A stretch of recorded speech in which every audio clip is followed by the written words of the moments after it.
Hey everybody, welcome to the Back to Brilliance podcast. We're your hosts Henry and Joseph. Thanks for tuning in. We ask that wherever you listen, that you would subscribe, leave a comment or a review. Helps great people like you find our podcast. And with that, today we're going to jump into our topic. We're talking about how beliefs sabotage business before it starts. And in this episode, we're going to explore how to dismantle those internal narratives that say, I'm not ready, or that, I have to do this all by myself, and replace them with the mindset and the rituals and identity of a successful founder. So with that, we want to bring on our co-host, Joseph. Joseph, say what's up. Take it away. Hey, everybody. How's it going?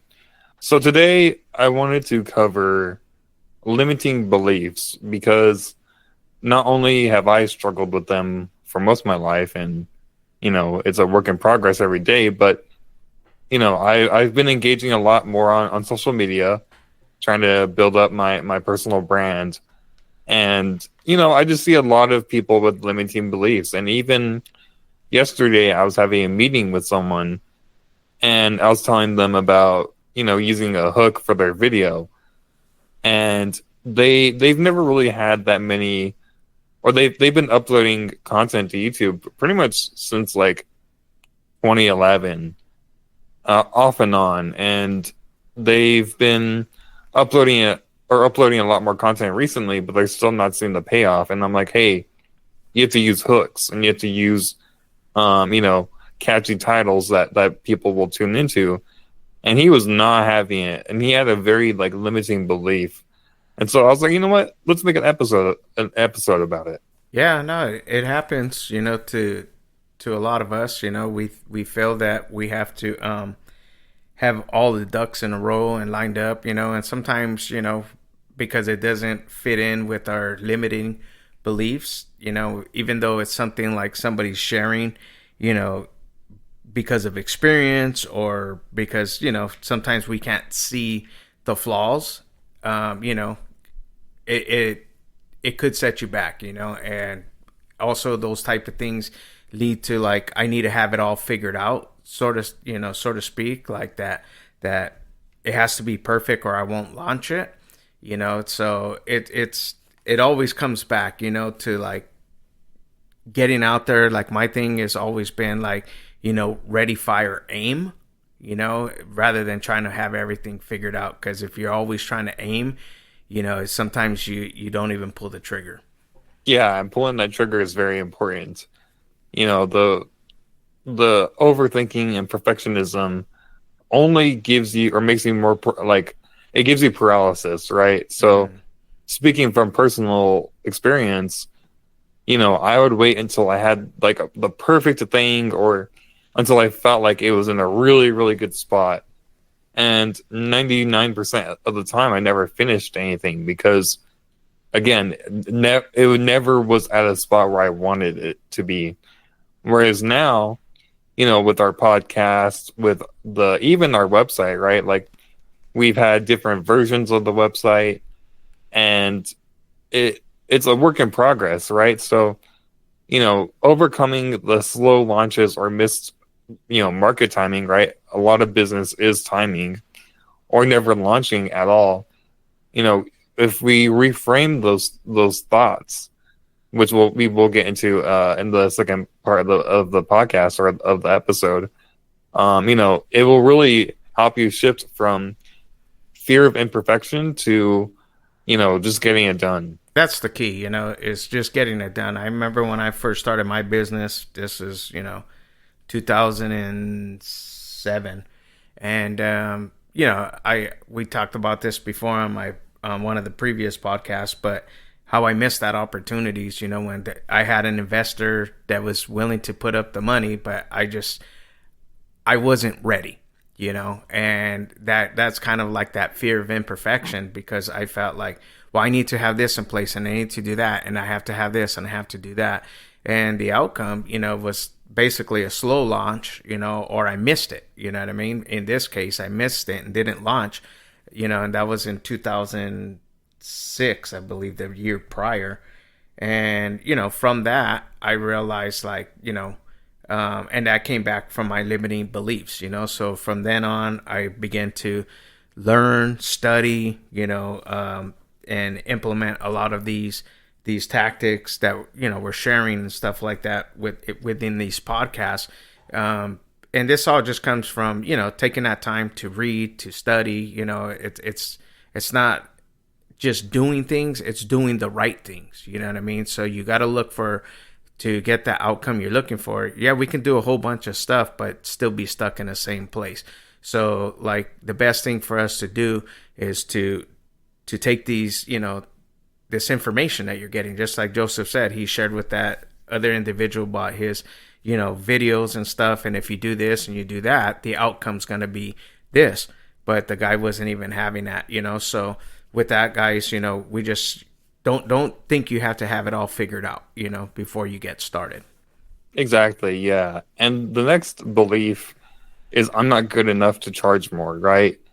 And again, speaking from personal experience, I was afraid to even charge people because I was like, my how do I even know that my product is worth buying? Or I still have that. I still have that belief to some degree, where a lot of people, I've had a lot of meetings this month that, even last night I was thinking, I could have charged for that meeting. And so, it all comes from scarcity, right? Or, a lack of belief in yourself. And so, sometimes it even comes down to early conditioning around money or self-worth. And, like I just said, it comes from my self-worth. So, sometimes I'm like, oh, well, I'm only offering 30 minutes of my time, but I've had a couple of meetings with people and they won't say they'll like stop themselves. They're like, nope, I will only share with you this knowledge if you pay me. And like, me personally, at least right now, that seems like such a foreign concept to me to some degree, because I just want to give offer, or I want to offer value. And so again, that is where my limiting belief is still prevalent.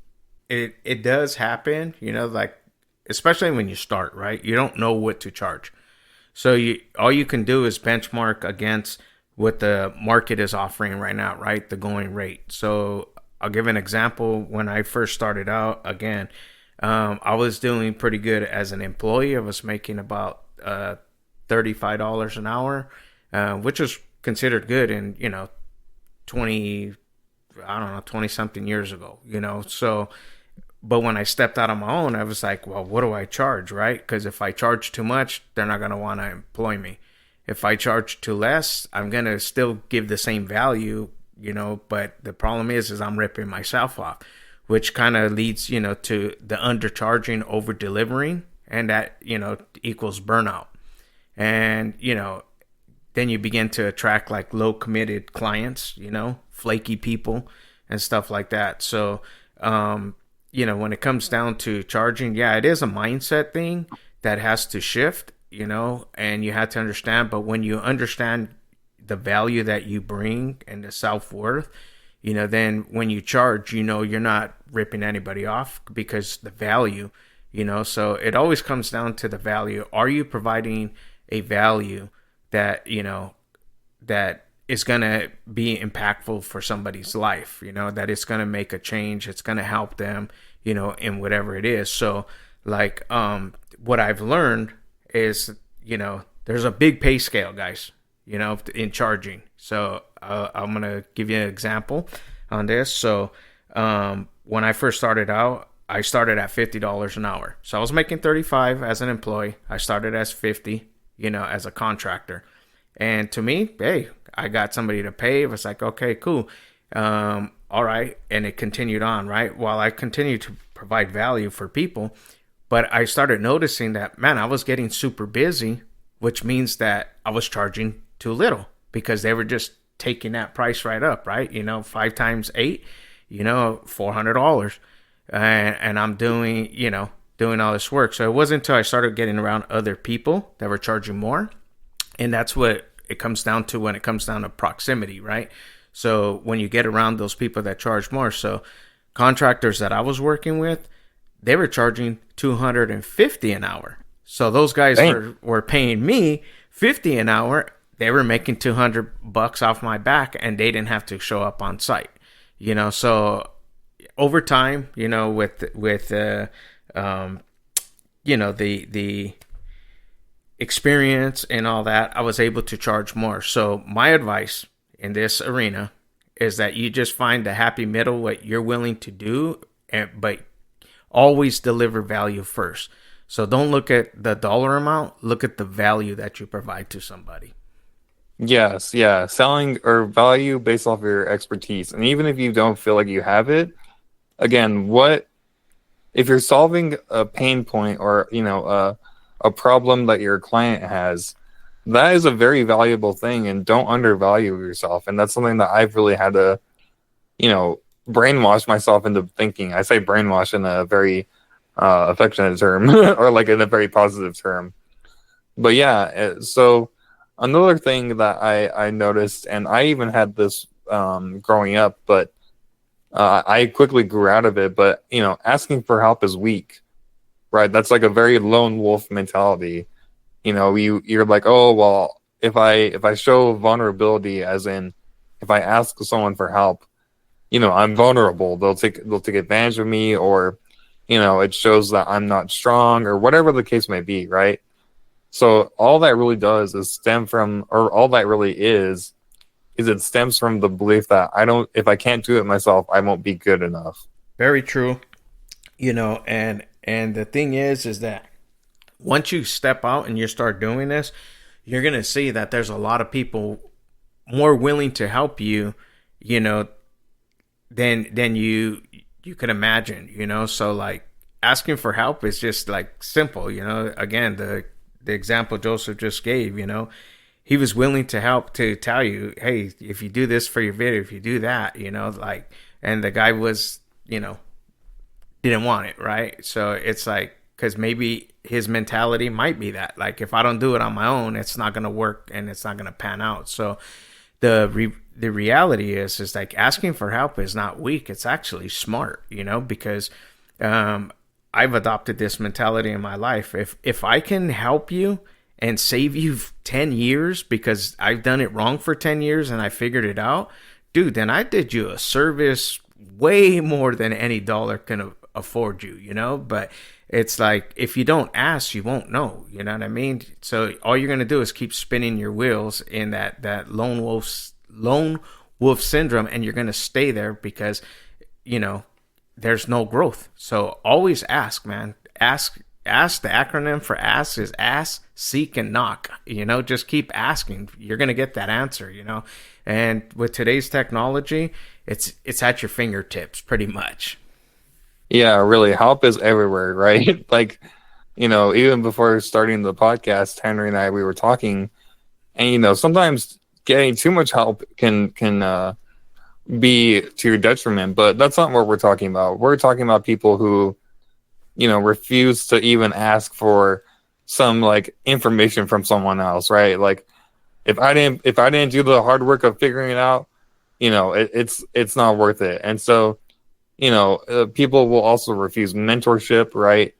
Like, oh, if I have to seek someone else who knows better than me, then that just shows how little I know. Or they'll avoid delegation, right? If someone tries to give them a task or whatever, to better themselves, like, hey man, you should do this X, Y, and Z per day, right? They'll avoid that. And so all that will do is it will give you bottlenecks, burnout, and also you'll hit a plateau every step of the way.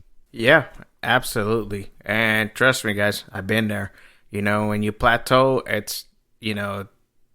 plateau is just stunt growth, honestly, because, you stopped asking and you settled, and that's from experience. I'm just sharing that. Whoever needs that, that's for you, but the next step that we want to talk about is just reprogramming that negative mindset. We've talked about this in the past, and you can go back to some of our previous podcasts where we talked a lot about the mindset, but like most founders, they try to fix their business by changing their tactics. But if you don't shift your identity, the same patterns will keep reappearing, and that's where that term derives from history repeats itself. So if you don't learn, you're gonna learn today. Yeah. Or you're gonna have to relearn that lesson over and over and over again until you actually do learn it, right? And so, Mm-hmm. if you reorganize your operating system that you're running, or if you reorganize your mentality, or if you reorganize the system that you have for why you believe things, then that will help you with your negative mindset, right? So, for example, you can ask yourself, where did I learn that success had to be hard? Or who told me that wealth equals greed? Right. And then so here are some common limiting beliefs. If I grew up too big, or if I grow too big, I'll lose control. Money changes people, or I'm not a real CEO, right? So a lot of those are common whenever you feel like growth is too, or wealth equals greed, or whatever the case may be. You have to audit, your mental loops, like always, because whatever you're thinking is just on loop, and you're just replaying it over and over and over and over again, and it's hard to get off that, So you have to audit what you're actually thinking.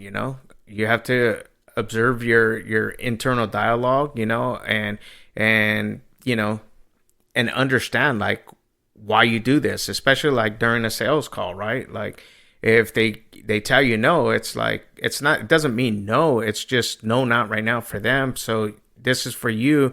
If you're just used to always accepting that, like, oh, okay, well, they're not into it, it's not for them, they don't have the money, you don't know, you know what I mean? So when you audit your mental loops, it helps you to change the way you handle things, during a service call, or when you're ghosted by a lead, or a team member messes up, that's the worst, right? It's like, man, dude, why do they always do these things? Well, it always, everything rises and falls on leadership.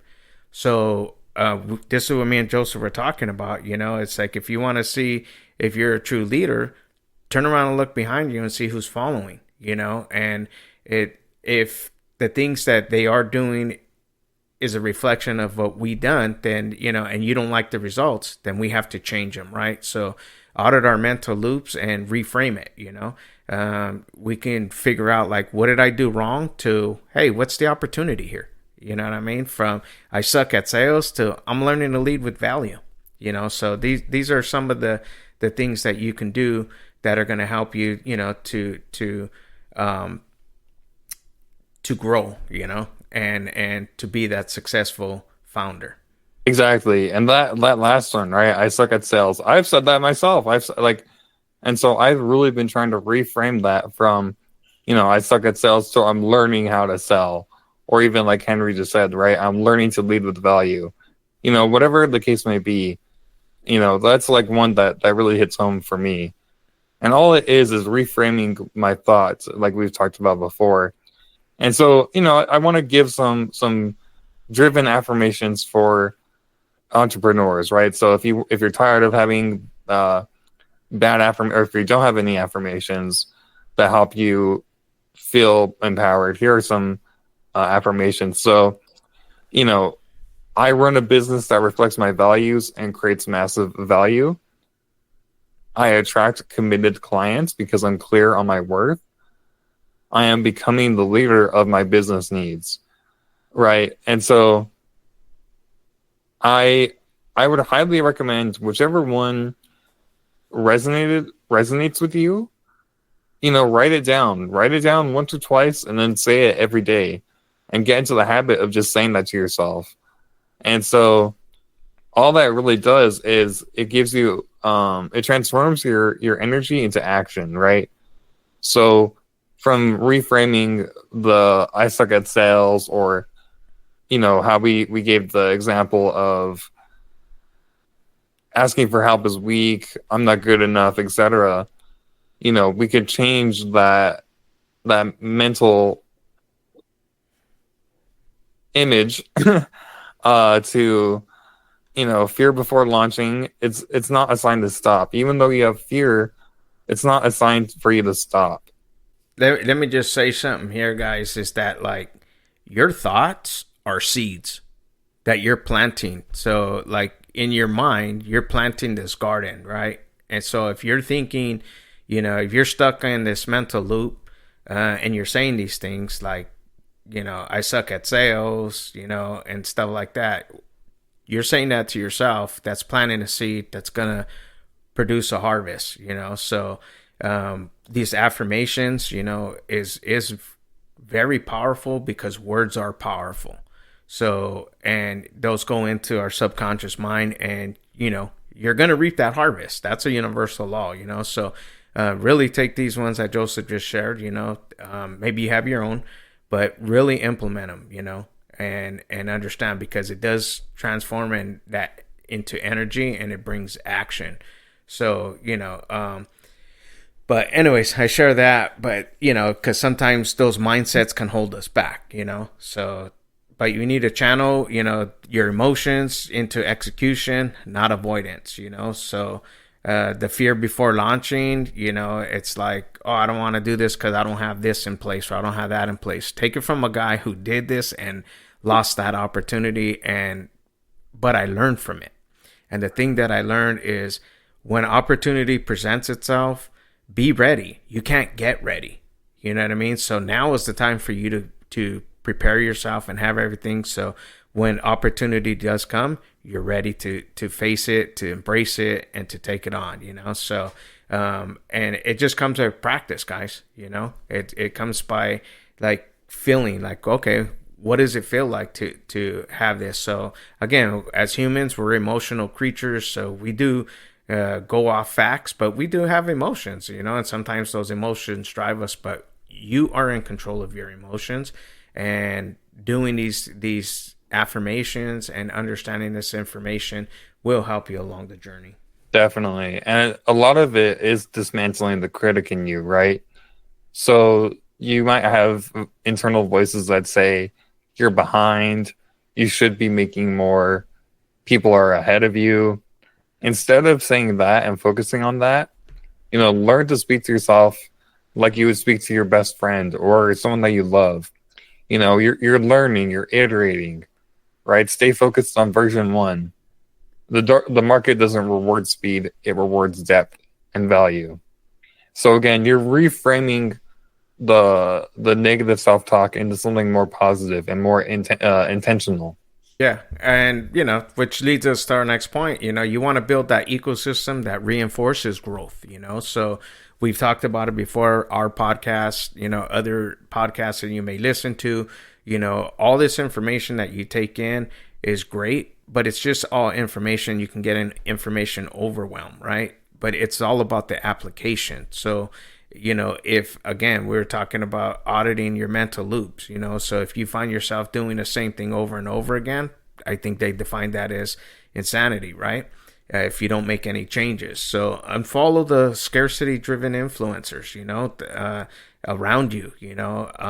Mute that constant, I gotta scale or it's gonna die mentality. No,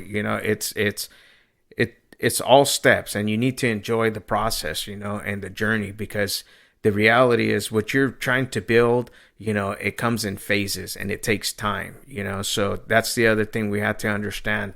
We're in this microwave bowl society that everything is instant now, I have to have it now. And it does happen sometimes, but it's all about preparation, right? It's all about being prepared. So the people that you think like, oh man, that's overnight success, then you go and break down the story and you find out, no, dude's been at it for 10, 15, 20 years, So build that ecosystem that reinforces the growth. Exactly. And just a very quick, thing, surround yourself with peers who speak the same language of possibility, right? Again, birds of a feather flock together, and you want to have birds that think that they could soar high, or build rituals such as journaling or reflection time that train your nervous system to normalize risk, visibility, and feedback. And also, I just want to touch on, there's an example that I've been seeing recently, that someone in the community that we're in, the AI community specifically, there was a guy who came out with zero videos, made one AI video about where AI will take us or whatever, and he has a whole team behind him. That one video has like 5 million views within a week or something crazy like that. Mm. So, again, he had a whole team of people behind him. He surrounded himself with a good ecosystem. And, one might say that's successful, or that's success. So again, it's all about who you build with you, who you build around you. And yeah. Yeah, absolutely. You want to soar with eagles or run with turkeys. It's up to you. So like the reality is that like you want to surround yourself with a good team, and that's part of building your ecosystem. So again, with that, we're just like, don't wait for things to be perfect, guys. You don't have to have it all figured out. You know, again, when it comes down to the pricing, the value that you bring and all that you put into it. So, in that, you always have to test the market, but that's the great thing, is there is a market for it. So, get out there and find where you're happy and the customer's happy, but most importantly, always bringing them value.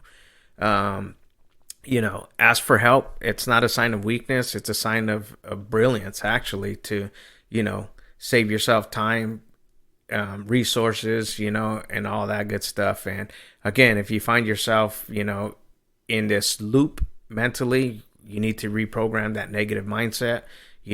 Check your operating system. See, am I running on old technology that doesn't work in today's age?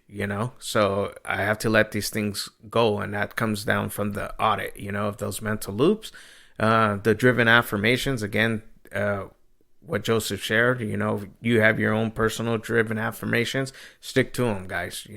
And just understand that this will eventually transform that energy into action. So don't get stuck feeling like I can't do this. So and then again, lastly, build that ecosystem that you need to reinforce that growth in your life. So with that, I want to bring Joseph on if he has any closing thoughts before we close out the podcast. Yeah, again, a lot of this comes from how you think and feel and what you say to yourself fundamentally. So if you reframe what you think and feel to something more positive, you will lead a life more positively. And I want to give a shout out to our community, because that's exactly why we made it, right? So we have a community that combines practical self-growth tools, real community support, as well as weekly structure to help you stay focused and follow through with whatever you're trying to do. So that's at backtobrilliance.com. If you scroll down to our community section, you'll be linked up with like-minded people like you. Well said. Thank you for sharing that. Thank you guys for tuning into our podcast and listening. Don't forget to subscribe, leave a message. Helps great people like you find our podcast. With that, we're out. Stay blessed. Until the next time. Bye-bye.